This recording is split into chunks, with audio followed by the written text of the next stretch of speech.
Good morning, ladies and gentlemen, and welcome to this special podcast on the Indian Air Force legendary workhorse, the MiG-21. For over 6 decades, the MiG-21 has been more than just an aircraft. It has been an icon, a trusted companion in war and peace, and the proving ground for generations of fighter pilots. This Delta Wing interceptor has been the backbone of the IAF for as long as we can remember. From all the wars starting from 1965, 1971, the Kargil conflict of 1999, and the recent strikes against Pakistan, the Balakot strike and Operation Sindoor, the air dominance missions to ground attack, the MiG-21 has been there, often turning the tide in critical moments. For many young pilots, it was the first supersonic aircraft that they strapped into. And for the IAF, it represented the leap into jet age, a symbol of speed, agility, and raw power.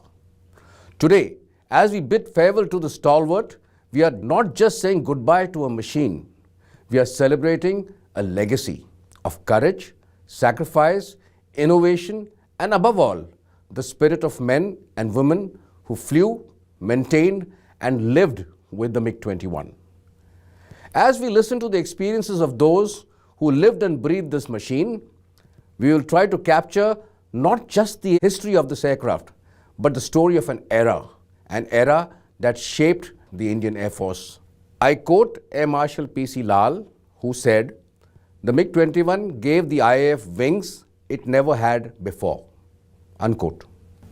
Today we have the privilege of speaking with Air Chief Marshal Anand Yashwant Tipnis, one of India's distinguished air chiefs who led the Indian Air Force from December 1998 to December 2001. The Air Chief began his illustrious career as a fighter pilot in 1960, and early on he became part of India's first MiG-21 squadrons. He commanded the 23 Squadron and Air Force Station Gwalior. In 1999, as the Chief of Air Staff, he orchestrated Operation Safed Sagar, IAF's critical campaign during the Kargil conflict. Today, he joins us to reflect on the MiG-21, the jet that defined a generation of Indian pilots, including himself.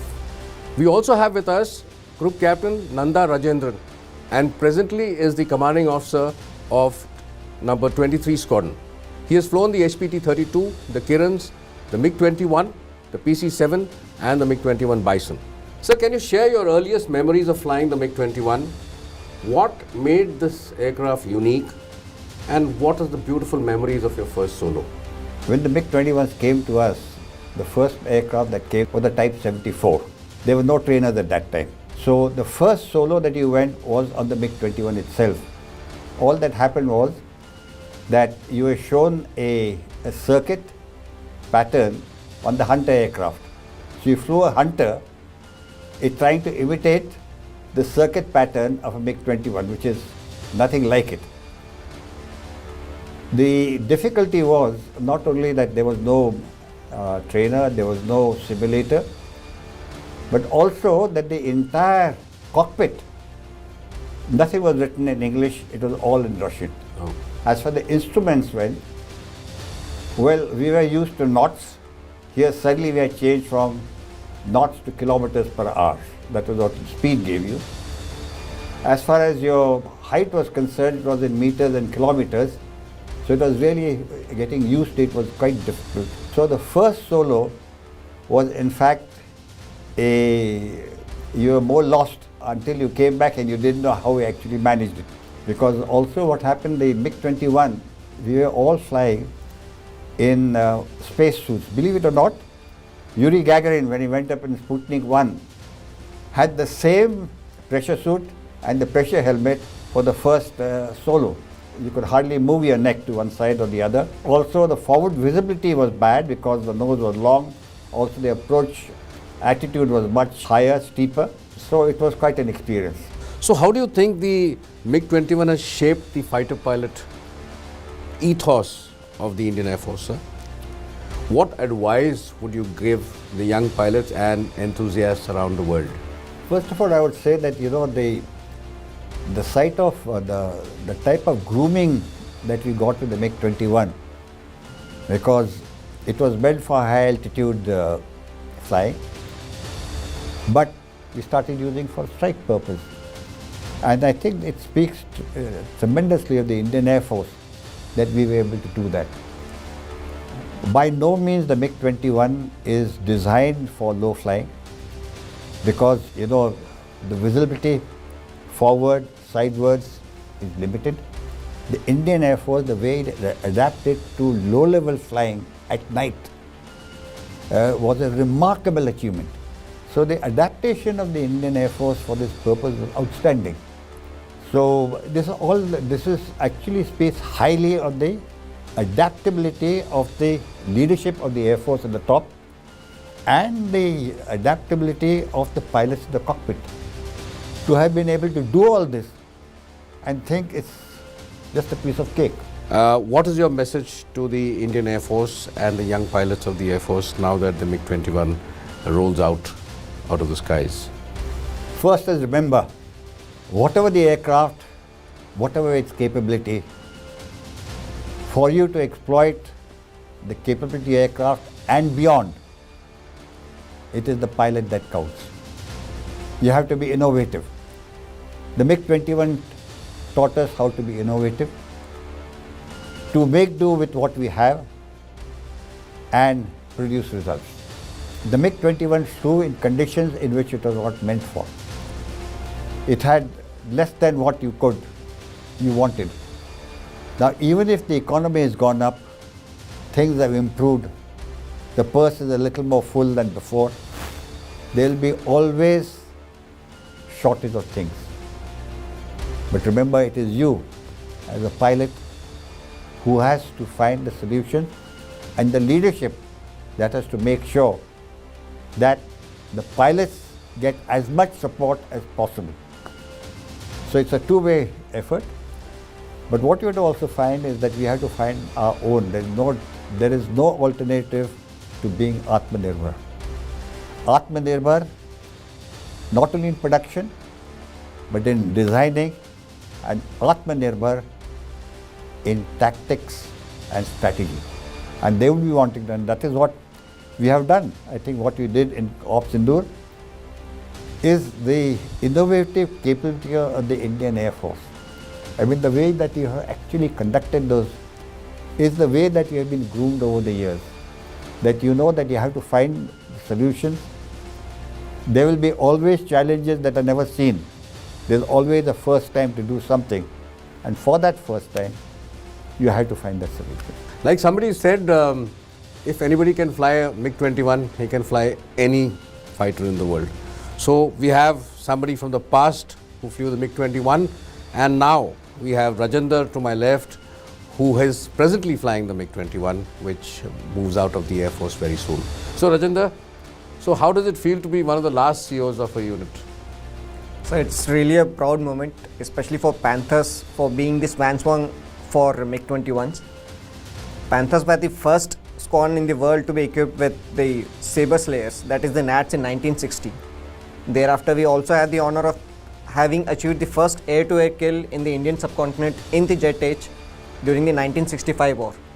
And now it's another distinction for the Panthers that we are the last MiG-21 operating squadron in its operation capacity. So now that you're at the FAG and there's just a few days left, so what all is happening in the squadron? So a lot of preparation. Fly past is one thing, but apart from the fly past, there are a lot of other preparations which are going on. So will you be flying on the 26th of September? Yes, sir, definitely. Okay, fine. So tell me a little bit about what has been your take on the MiG-21, what has been your experience in a few lines? So the MiG-21 has proudly served the nation for last 62 years. From being the most advanced fighters during the war of 1965 and 71, it has remained the vanguard of all military action by India. Even during Ops Sindoor, it was a legacy fighter. However, it was tasked for ORP duties and we were ready to defend the skies if the demand raised so. Okay, rapid fire round. Sir, the first word that comes to your mind when I say MiG-21? Aircraft for all seasons and all jobs. In one word, MiG-21 acceleration. Force to reckon with. Faster than you can go. Your favorite sortie or type of mission on a MiG-21? Too many of them. So valley flying and valley attack.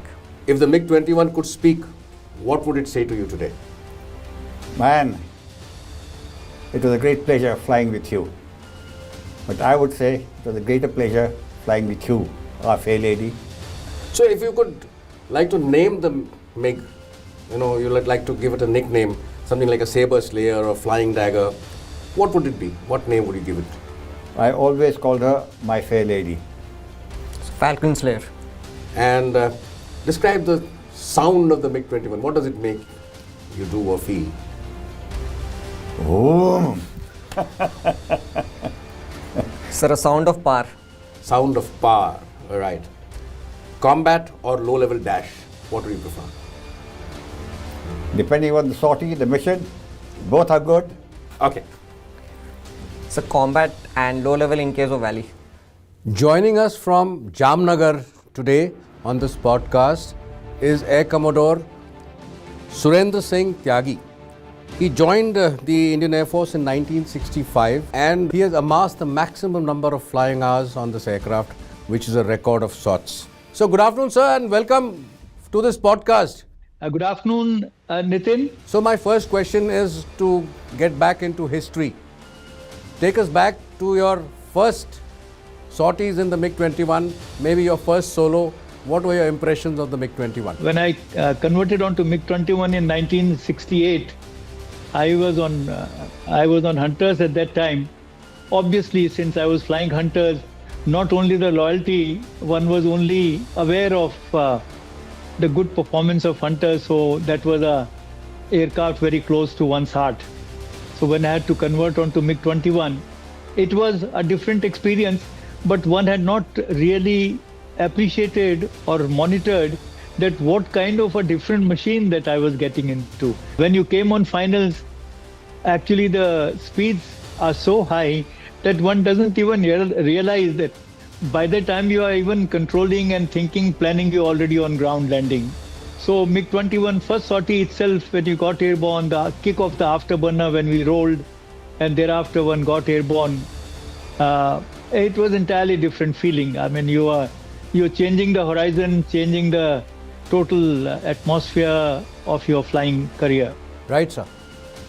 Sir, I've got a little tricky question for you. You know, the MiG-21 pilots are supposed to be a breed apart. They are different than the other pilots. How would you describe this difference, this attitudinal difference, this persona difference that they have? To start, I would say a MiG-21 pilot knew the limitation of his aircraft. We used to mark the map, hold the map on the side of canopy, carry out the navigation, look for number 2's tail, check your speed, looking inside. And with the result, every demand on the pilot was so much. And MiG-21 pilots had to do that. And when they started doing that, that means you demanded from yourself so much more than was normal that you started becoming a little different than the other people. When we used to have inter-squadron gunnery meet, Jaguars had come, Mirages had come, and all these aircraft, MiG-23s were far, far better. We participated with them in gunnery, in rockets, or in bombs. Actually, out of the 9 events which used to be generally part of the gunnery meet, MiG-21 won at least 4 to 5 every year, regularly. And reason was that the pilot knew that whatever he has to achieve, it will be him who will achieve.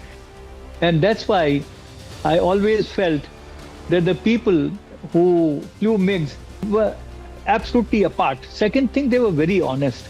MiG-21, since we didn't have anything to back us up or support, everything had to be by ourselves. That's why we were very honest to share whatever went wrong with us. We used to come and tell the other people, share with them so that they could be safe, they could rectify that. Right, sir. Sir, the MiG-21 now goes into history very soon. What is your message to your friends, to the junior pilots of the Air Force, to the Indian Air Force in particular? What is your message to the Air Force? Actually, MiG-21 era, when it gets over, soon, maybe another fortnight. Fact is that the new generation aircraft are entirely different. And so is the thinking and functioning of all the pilots who fly them. Factually, other than value system, which I can talk of, I cannot recommend anything to the younger lot. Only thing that I can say that, as I mentioned earlier, that a pilot, irrespective of which aircraft you're flying, how good the systems are, you have to excel to a level what you say is optimal. You must make it optimal plus. I think you will always excel, do well, and get better of any adversary, irrespective of what aircraft he is flying. So thank you so much, sir. Thank you so much, and all the very best, sir. Thank you. Thank you very much, Nathan. All the best. Okay, we are now going to speak with Wing Commander Dinesh K. Nair from Bangalore. Now, Dinesh retired in 2014. He has worked extensively on the MiG-21 aircraft as a technical officer. What was your first impression of the Type 77 that you went to? A MiG-21 is an engineer's delight, as much as it is a wonderful aircraft for the pilots to fly. And I used to love that. I must say that it was a formidable challenge to maintain and repair the MiG-21s. So what used to happen in a squadron is, whenever there was a minor leak somewhere in a pipeline, we had to open about 10 more pipelines of other systems and another 5 connectors. And in the process, when we clear one snag, we probably used to generate 5 more snags. And this was very challenging. In fact, there was never a dull moment in the squadron on this perspective. The good part of this experience is that our technicians had great hands-on exposure and became some of the finest aircraft maintenance engineers probably in the world. Another very interesting challenge which the MiG-21 space gave us was the manuals were all Russian books translated into English, and they were not really a great translation. We engineers in MiG-21 had huge liberty to do things, talking about technical things on the aeroplane, which possibly the designer of the aeroplane also wouldn't have fathomed. Because typically in aviation, all the aviation activities are highly controlled.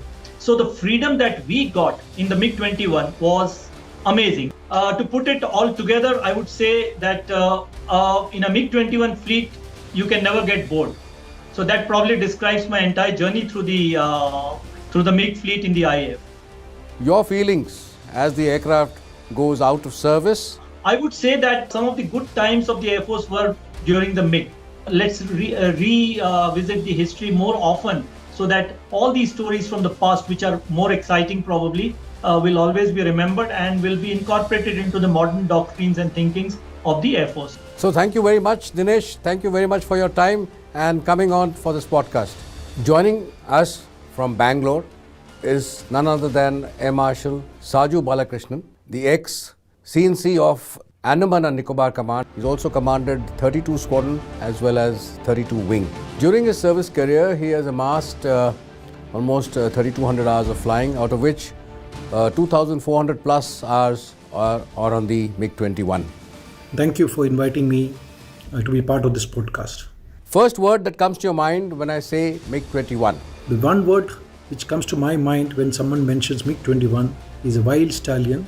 Saju, let's get back into history and take us to the first time that you saw a MiG-21 and flew it. What are your earlier experiences on the MiG-21? So the first time that I ever saw a MiG-21 was during our familiarization visit to Air Force Station Lohigam, while we were all under trainees at National Defence Academy at Kharkavsla. The feeling was so exhilarating to see this sleek silver beauty lining up, accelerating down the runway and lifting off into the blue yonders. And the type of maneuvers that the display pilots put up was amazing. After the initial training and when we got to the aircraft, it was akin to what we experienced in the equation lines in NDA. We positioned ourselves at the beginning and then the horse went through all the hurdles which are there in front of it and you just clinged on for dear life. A similar feeling took place in my first few sorties and you are clinging on earnest hope that you can cope up with it. So it took some time before you kept pace with this aircraft because it was such a quantum jump from the Kiran aircraft, whose max speed was almost the lowest speed that you experienced with the MiG-21. If I were to ask you to choose a sortie on the MiG-21, what kind of a sortie or a mission would you choose? The low speed handling sortie, because that's where you can experience the full spectrum of its capability. Describe the feeling, or when you hear the afterburner or the sound of the MiG-21, how do you feel? The sound of MiG-21 is adrenaline pumping. It makes you want to say, let's kick some tires, light the fire and pull some G. What is the message that you have to the younger generation of pilots in the Air Force, and how would you say bye to the MiG-21? My message goes not only out to the young pilots of Indian Air Force, but to the rest of the nation. As we bid adieu to a legendary platform which has served with distinction in more than 60 countries and flown millions of sorties, probably the highest number ever flown by any type of fighter aircraft in the world. It has inspired generations of fighter pilots, including me. I was fortunate to have flown more than 5,000 sorties on this particular platform. It served with great distinction in all the conflicts that it was part of, and being the bulwark in the defense of national aerospace. To the young generation of fighter pilots, I have only one thing to say. If you really wanted to know what seat of the pants flying is all about, where your individual skills mattered and not the systems that you have on board, then that MiG-21 symbolizes all that is and more. So a big salute to the legend, the MiG-21. On this historic occasion, let us listen to the message from three former chiefs of the Indian Air Force.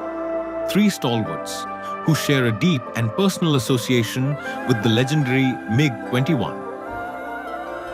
I am honored and proud to be amongst you today at the celebrations marking the end of the era of the MiG-21 that served the Indian Air Force over the last 62 years. Thousands of our Air Force professionals have shared an important part of their lives with the MiG-21, and I am proud to be one among them. We respectfully remember those who taught us the aircraft to learn and to respect it. I recall the camaraderie and memorable time that we nurtured under its wings, that reminded us often that it is the team that matters. We remember those who failed to return to their marshallers who saw them off on the tarmac, leaving the chairs and home empty so suddenly. We pay homage to them. The MiG-21 taught us, the Air Force, the core values of air warriors and humility. My warm regards to the families who have endured the rigors of our association with the MiG-21. MiG-21 has always been my first love. And in the MiG-21s, the Type 77 ultimate, the Ferrari of MiG-21s. I was lucky. We were about 3 or 4 people who were selected from pilot officer days to convert onto MiG-21s and fly them. It happened around 69, 70 or so. So I was lucky enough. By the time the 71 war came, I was day ops, 400-500 hours on type, and managed to take part in the war, which was a very great thing, both on the Eastern Front as well as the Western Front. We were in 30 Squadron, so we fought on both the fronts. Back to Command 26 Squadron, that was the Biz aircraft. I was lucky enough to fly all 3 types, the Biz, the Type 96 and the Type 77. Both in TAC Day as well as Hooverelli. So I was lucky to fly all the 3 types, but the first love always remains the Type 77. What a beauty she was. Today is the day when I think we are bidding goodbye to one of the most wonderful aircraft. It had no aids, it had no nav aids, it had no high profile systems. We navigated by moving thumb display on the map and maybe a radio compass sometimes, or depending on the SU most of the time. But most of the time, we depended on pilot skill to get us through various ferries and various other complicated situations. One of the great aircraft. It had got into disrepute a little bit, but what we must remember is whenever you had height in hand and you had speed in hand, she was a wonderful aircraft to handle, right down to 0 speed. So many times in combat we've Both me and the opponent have both been at 0 speed and merrily fighting away kachi. So in the end, I'd like to say that I was very lucky to have been able to fly this wonderful aircraft. And now it's a very sad day that I bid farewell to my first love amongst all the MiG-21, the Type 77 aircraft. You're bidding farewell to the MiG-21 in any case. An aircraft which has served yeoman service to the Air Force, been through 2 or 3 wars, and has been a wonderful aid in war fighting to the Indian Air Force. Thank you and Jai Hind. I have been asked to speak about my love story with the MiG-21. Yes, it's a love story. We fell in love with the aircraft as soon as we reported in Tezpur. After OCU, we reported to 30 Squadron to do our MiG conversion. Sleek line, the simplicity of the aircraft, and not only that, we were surprised. The checks and procedures were, simpler than the aircraft we had flown previously. Easier to learn. And yes, reliability. We got good flying. We got it in a concentrated dose. I can vouch for it for the 75 hours that I flew on the MiG-21 in Tezpur. Not once after I pressed the starter button did I come back. And this is the reliability that it delivered in the 71 war. The 71 war in the East, the air battle, I will clearly say, was won by the MiG-21. It is when the MiG-21 changed over from its air defense role and put on the M62 bombs and put so many craters on Kurmitola and Tezgaon that within 2 days of them changing over, that is around by 7th, they had stopped flying. This gave us a tremendous advantage. All our air effort could be dedicated towards close air support. It also gave us this advantage to do things that we couldn't have done without the air superiority, like the airlift over Meghna, which literally put 4 corps on the doors of Dhaka, the airdrop over Tangail, across the Padma River. All this was possible because we had total air superiority, and the total air superiority was delivered by the MiG-21. The rocket attack on the governor's house when the meeting was going on, the governor resigned. The civilian leadership of East Pakistan capitulated based on a MiG-21 strike on the governor's house in Dhaka. It was a pure pleasure to fly, and it proved itself so successfully in the air combat that it had with its peer of the Starfighter and managed to shoot down a couple of them. It has given the maximum flying to so many pilots of the Indian Air Force in its 62 years of service. And after the Hunter got phased out, it took on the role of, operational flying training. This is an aircraft in which the people jump from Kirans to almost double the threshold speed on a MiG-21. First time they were operating power controls after they had left Kiran. But still, this aircraft could carry out that load too. I have fond memories because I was lucky enough when I was commanding the squadron. We went into the Kargil War. And again, when it matters, what reliability. Srinagar, we had 100% serviceability for 50 days. We did night bombing. We could rely on the aircraft so much that, imagine if that particular time you had an emergency, what will happen to you? It is my tribute to the engineers who maintained this machine for so long, and we could fly it for 62 years in its various variants. Not that I would have loved to do it, yes, but the fact is that during my end of my tenure, my aircraft, MiG-21 MF, also retired. So I wish it goodbye, farewell. There are a lot of pilots who will remember the aircraft with a very fond memory. And God bless and good luck. Thank you and Jai Hind. From a guy in the cockpit to somebody who was in the cockpit, you can ask him a question. So you have been the first year wherein the 23 Squadron converted from NATs to the MiG-21s. And today 23 Squadron is the last operating squadron of the type. So what would be your message for all the MiG-21 pilots? Well, I'd like to tell you, first of all, well done, Panthers.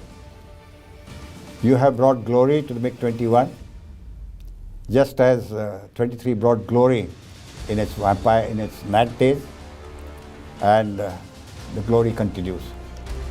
I'm very proud. Every Panther commander and every Panther has done the squadron proud. Well done. Thank you, sir. The last MiG-21 has flown. Its place on the flight line has been taken by sleek new fighters bristling with digital electronics, avionics, and precision weapons. As the sun sets on its service, one truth stands tall. The MiG-21 was just not an aircraft. It was a chapter of the Indian Air Force soul. Its sharp silhouette and supersonic roar will live on in the memories of those who flew it, those who maintained it, and those who watched it streak across the sky as a symbol of India's strength. The MiG-21 is not just aluminium, rivets and jet fuel. It is stories, friendships, victories, and above all, courage. Old soldiers never die. They just fade away. And so it is with the MiG-21. She may fade away from our runways, but never from our hearts. Jai Hind. For more than 6 decades, it carried the pride of the tricolour and the trust of every pilot who touched its controls. Now, on the 26th of September, 2025, the roar will fall silent. The MiG-21 will be remembered forever.